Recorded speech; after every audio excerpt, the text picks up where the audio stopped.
안녕하십니까, 이표도입니다. 오늘은 지금 시장에서 가장 위험하다고 하는 얘기를 조금 드려보고자 합니다. 그런데 가장 저희가 한 20년 동안에 가장 핫했던 차이나 붐 시기 2005년 시기를 가지고 왔습니다. 왜?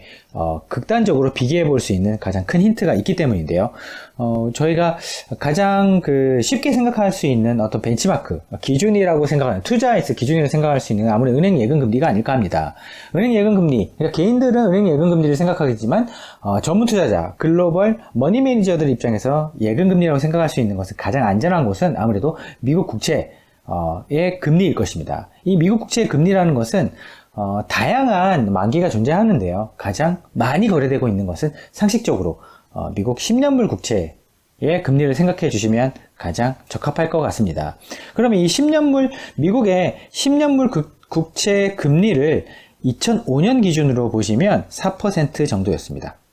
근데 지금 1.5%, 즉 60%나 낮은 수준의 금리를 저희가 기회비용을 가지고 있습니다. 그만큼 너무나 기회비용이 낮은 상황인 거죠. 즉 웬만하면 투자를 하는 게 더 유리한, 왜냐하면 너무나 보상금리가 낮기 때문에. 그리고 가장 위험했다고 생각할 수 있는, 저희가 한 20년 사이에 가장 위험했다고 생각할 수 있는 구간이 아무래도 리만 사태가 터졌을 때 아니겠습니까? 그때에 그렇게 사람들이 두려워하면서 안전자산에 돈을 넣었을 때가 2.5%의 거래가 되었었습니다. 이때에 비해서도 약 33% 낮은 수준의 지금 금리를 저희가 지금 경험하고 있습니다. 그때보다 오히려 기회비용이 더 낮은 거죠. 그러면 결국은 저희가 신흥국들의 어떤 금리 수준을 고민해 보시게 될 것 같습니다. 그 사이 동안에 신흥국이 망가진다고 얘기를 가장 크게 얘기했던 것 중에서 이게 대외부채가 좀 많아지고 그런 부분에 대해서 CDS 스프레드, 즉 신용 위험에 관련된 CDS 위험이 올라오고 이런 이야기를 많이 했었습니다. 그런데 이런 벤치마크 금리가 너무 낮다 보니까 달러로 조달을 해오는 데 있어서 신용 위험이 좀 높아진다 하더라도 그 60%나 혹은 30%나 낮은 금리로 조달해 올 수 있기 때문에 신흥국의 어떤 이자 비용에 대한 부담은 확연하게 낮은 수준입니다. 따라서 모두가 걱정하고 있었던 신흥국의 리스크는 오지를 않았습니다. 그러면 지금부터 저희가 한번 중요하게 따져야 될 부분이 있습니다. 그러면 금리가 내년부터 긴축이 돼서 올라간다고 할 수 있는데요. 그럼 인플레이션에 관련된 얘기를 한번 드려보겠습니다. 크게 이 인플레이션이라는 부분은 생각해 보시게 되면은 두 가지 문제로 나타납니다. 한 가지 문제는 인플레이션을 잘 조정할 수 있는 중앙은행을 가지고 있느냐. 그러니까 정치적인 이벤트가 되는 거죠. 국가별로. 그리고 그런 부분에 대해서 경제적인 그런 실패도 동시에 오느냐. 그러면 정치적인 이벤트와 경제적인 이벤트가 동시 실패가 온다라고 하게 되면은 저희가 이미 보고 있죠. 보시는 것처럼 터키 같은 경우가 지금 환율이 급등하고 나서 그 뒤에 지금 어떻게 할 수 있는 방법이 없습니다. 즉 정치적인 실패가 온 셈입니다. 터키 같은 경우는. 하지만 지금 똑같이 인플레이션이 많이 오고 불편한데 정치적인 실패가 있음에도 불구하고 경제적으로 적절하게 대응을 했던 브라질 같은 경우는 어느 정도 경제적인 부분에서 디펜스에 성공을 했습니다. 그러면 보시겠습니다. 터키와 브라질의 케이스를 갖고 정책적인 실패만 했을 경우에 어떤 결과를 나타나는지 보시게 되면, 일단 브라질의 경우에는 지금 인플레이션이 10%고요. 터키 같은 경우는 21%로 나타나고 있습니다. 이건 CPI 기준입니다. 그러다 보니 이런 환율 측면에서도 브라질은 분명히 약세인 부분이 있긴 있지만 터키의 그것의 경우는 급하게 지금 환율이 폭락하고 있습니다. 즉 정치적인 실패를 했을 경우에는 브라질, 터키 둘 다 큰 어려움이 지금 나타나고 있지만 경제적인 실패를 하지 않기 위한 브라질의 노력이 조금 더 성공적이라고 볼 수 있는 것 같습니다. 그러면 이런 모두가 지금 신흥국 모두가 지금 정치적인 실패를 다 하고 있느냐? 그렇지 않습니다. 오히려 신흥국들이 선진국들보다 금리를 먼저 올리기 시작했고요. 사실 미국을 제외한 나머지 선진국들은 아직도 금리를 오는 것에 좀 미적미적 거리고 있습니다만, 신흥국들은 이미 금리를 한국을 비롯한 이런 저희가 알고 있는 이런 신흥국들의 어떤 풀을 보게 되면 대부분이 금리를 지금 올리고 있습니다. 즉 정치적 실패가 나타나지 않고 있는 부분입니다. 따라서 그런 부분 때문에 신흥국의 위기는 아직 오고 있지 않습니다. 그러면 지금 신흥국이 그럼 전체 기준으로 어떠냐? 지금 신흥국 경제에 있어서 시가총액의 거의 3분의 1 정도 이상이 중국이 차지하고 있습니다. 즉 중국은 정치적인 실패도 오지 않았고 경제적인 실패도 오지 않습니다. 일단 그러면 3분의 1 정도는 리스크가 크게 오고 있지 않다라고 볼 수 있는 부분인 것 같습니다. 따라서 첫 번째, 지금 달러 관련된 조달금리가 되게 낮다. 그리고 두 번째, 이런 정치적이나 경제적인, 그러니까 인플레이션에 있어서 대응이 지금 잘 안 되느냐, 잘 되고 있다. 그러니까 그 위험도 낮다. 그러면 이 부분을 한번 구체적으로 살펴보게 되면 중국도 괜찮고, 그리고 나머지 신흥국들, 즉 아시아를 비롯한 꽤 많은 신흥국들이 지금 대부분 금리를 올렸습니다. 즉 미국이 지금 CPI 기준으로 6.8%에 해당되는데요. 이 6.8%에 중국 같은 경우는 2.3% 수준입니다. CPI가. 즉 한 3분의 1 수준밖에 안 되는 거죠. 그러니까 인플레이션 리스크가 일단 없습니다.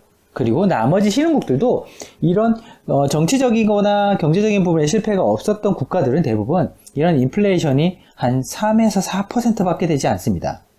따라서 미국의 절반 정도밖에 안 되는 인플레이션 리스크를 가지고 있고요. 그러다 보니 신흥국의 어떤 리스크라는 이야기를 하기에는 너무나 지금 이런 근거들이 조금 덜 모였다고 볼 수 있을 것 같습니다. 그러면 오늘 특이한 제가 차트를 가지고 왔는데요. 이 차트는 글로벌 구리 재고에 관련된 차트입니다.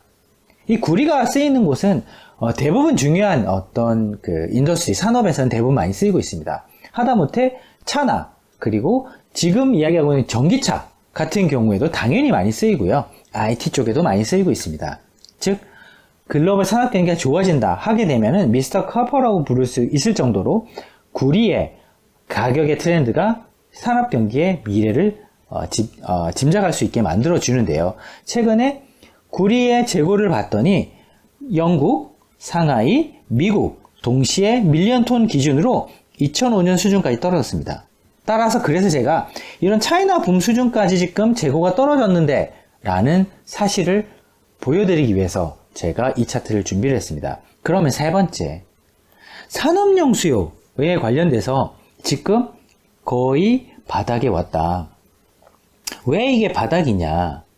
지금 재고가 그만큼 바닥에 와 있다는 것은 향후에 산업 경기에 대해서 사람들이 그렇게 좋게 생각하지 않고 있다기보다는 우리가 알고 있는 바틀렉에 관련된 부분입니다. 즉 공급망이 이슈가 발생을 했고 공급망이 망가지다 보니까 이거를 실제 써야 되는 공장들이나 이런 쪽에서는 조달이 어려워지고, 그러니까 이런 트랜스포테이션 관련된 비용들도 올라가면서 인플레이션이 발생했습니다. 즉 이런 인플레이션을 모두가 해결하고 싶어 합니다. 미국도 마찬가지고요. 바이든 정부도 에너지 가격을 굳이 이렇게 두들겨 잡아야 되는 이유가 이런 인플레이션 이유 때문입니다. 왜? 본인의 어떤 지지율 자체가 인플레이션 때문에 공격을 받는다고 느끼고 있기 때문에 이 인플레이션을 해결해야 됩니다. 그러면 결국은 이 공급망 실패에 관련된 부분이 인플레이션하고 연결이 되어 있는데, 이 인플레이션을 만약에 해결한다고 한다면 당연히 이런 구리를 비롯한 산업용 원자재에 대한 공급 지역은 당연히 신흥국이 되겠습니다. 즉 신흥국이 이런 부분에 대해서 수혜를 받을 가능성이 높고요. 그리고 중국 역시도 이런 세계의 공장의 역할을 하고 있기 때문에 이런 원자재의 수입 가격이 떨어지는 것을 바라고 있습니다. 그러니까 모두가 이런 공급 문제 때문에 이런 낮은 재고보다는 어느 정도 재고를 빌드업해가면서 산업의 경기가 좋아질 것을 지금 기다리고 있습니다. 따라서 지금 2005년 수준까지 낮아진 이런 구리의 재고 수준을 감안하신다고 한다면 향후에 어느 정도의 적절한 인플레이션과 적절한 가격 상승과 그리고 모두가 해피할 수 있는 수준의 산업 경기 회복을 기대해 볼 수도 있겠다라는 부분하고 지금 연결해서 생각하는 것이, 신흥국을 지금 투자하면 안 된다, 중국을 지금 투자하면 안 된다 라고 이야기할 수 있는 논리와 조금 거리를 둘 수 있는 좋은 벤치마크가 될 수 있을 것 같습니다. 결론적으로 미국에 대한 미국 달러, 그러니까 달러를 보통 차관을 통해서 돈을 많이 빌려오기 때문에 이런 달러 조달 비용이 일단 지금 낮다. 그리고 인플레이션에 관련된 부담은 미국보다도 오히려 신흥국이 높지 않다. 그리고 세 번째로 이런 산업 경기 측면에서 지금 구리의 재고가 거의 바닥 수준이다. 즉 공급망에 대한 이슈 때문에 거의 바닥까지 재고가 떨어졌다. 향후에 인플레이션이 좀 올라오는 것을 해결하고 싶어하는 글로벌 모두의 컨센서스가 있다. 그러면 결국 이런 것들을 해결하게 되면 선순환을 갈 수 있게 된다. 따라서 신흥국에 대한 지금 단기적인 이런 부담에 대한 어떤 그 불안한 이런 코멘트들에 대해서는 오히려 객관적으로 이런 부분들을 체크하면서 가시는 것이 훨씬 좋은 투자 전략이 될 수 있을 것 같습니다. 무조건 신흥국이 좋다는 아닙니다만 이런 신흥국의 포인트 중에서 사람들이 불안하다고 주장하는 것들이 아직 눈에 보이는 것은 없다. 물론 그 부분에 대해서 미리 염두에 두고 긴축이 오게 되면 분명히 신흥국들에 대한 어떤 불편함이 있다라고 주장할 수 있는 부분이 당연히 많지만 그런 부분에 대한 키는 달러 조달 비용과 인플레이션에 대한 긴축에 따른 그런 공격적인 부담, 금융 비용에 대한 부담 요소가 올라온다는 것인데 아직 인플레이션에 대한 부담도 마찬가지고 달러 조달에 대한 비용도 마찬가지고 이런 것들이 크게 높지 않다. 그래서 그 1년 동안 많은 셀사이드나 이런 증권사에서 부정적인 코멘트에도 불구하고 조정이 크게 나타나지는 않았고요. 저희는 중국에 대한, 즉 신흥국에 대한 익스포저가 실질적으로 운용하는 포트폴리오에서 크지는 않았습니다. 많이 줄여놨었습니다. 하지만 저희는 좀 늘려볼까 합니다. 왜? 방금 말씀드렸던 부분 때문입니다. 인플레이션이 어느 정도 오긴 오겠지만 이런 것들이 어느 정도 순화할 수 있는 형태의 글로벌 컨센서스를 가지고 있고 그리고 아직 금리가 달러 조달할 수 있는 금리가 너무 낮은 수준이고 왜냐하면 2005년에 똑같은 사이클이 있었을 때 조달 금리가 4%였는데 지금 1.5%밖에 되지 않으니까 그리고 마지막으로 이러한 수요에 대해서 회복은 이미 글로벌리 일어나고 있기 때문에 그래서 재고가 낮고 그리고 공급망에 대한 부담이 있고 이런 부분들이 점진적으로 해결된다고 본다고 한다면 신흥국의 경기는 그렇게 나쁘진 않을 것 같다. 그러면 그 사이 동안에 있었던 문제와 이런 것들이 해결되는 모습을 저희가 보고 신흥국에 대한 차익 실현을 들어가도 되겠다. 그러니까 중국을 지금 너무 나쁘게 볼 필요 없다라고 일단 말씀드리고 싶고요. 신흥국의 경기에 대해서도 너무 모두가 막 겁을 많이 주고 있기 때문에 그런 부분에 대해서도 조금 객관적으로 냉정하게 보시는 것이 좋을 것 같고요. 마지막으로는 2022년이 그럼 2005년하고 같은 것이냐? 그렇지는 않을 수도 있습니다만 2005년 수준까지 구리의 재고가 떨어졌다. 즉 산업의 수요 자체가 꽤 있는데도 불구하고 생산이 많이 되지 못해서 혹은 배달이 많이 되지 못해서 재고 되게 낮은 수준에 있다. 그만큼 글로벌 수요가 강하다라는 부분을 염두에 두시고 신흥국 투자에 임할 때 이런 부분들을 체크해 가신다고 한다면 2022년에 사실은 미국을 통해서 어떤 수익률을 많이 내기 어렵다라는 시장의 컨센서스가 생기고 있기 때문에 이런 부분들을 염두에 두시고 투자를 한다고 한다면 꽤 괜찮은 수익률을 낼 수 있는 한 해가 될 수도 있겠다라고 생각하는 것이 저희 하우스의 뷰이기도 하고 저희가 공유드리고 싶은 일종의 정보였습니다. 그러면 저희가 이런 부분에 관련돼서 구리에 대한 어떤 산업 사이클에 대한 어떤 민감한 부분 좀 바뀐다고 한다거나 그리고 글로벌 조달 비용이라든지 인플레이션의 리스크 때문에 지금 말씀드린 부분이 조금 바뀌게 되는 부분이 있다고 한다면 저희가 또 업데이트를 해서 이 영상을 공유 드리도록 하겠습니다. 감사합니다.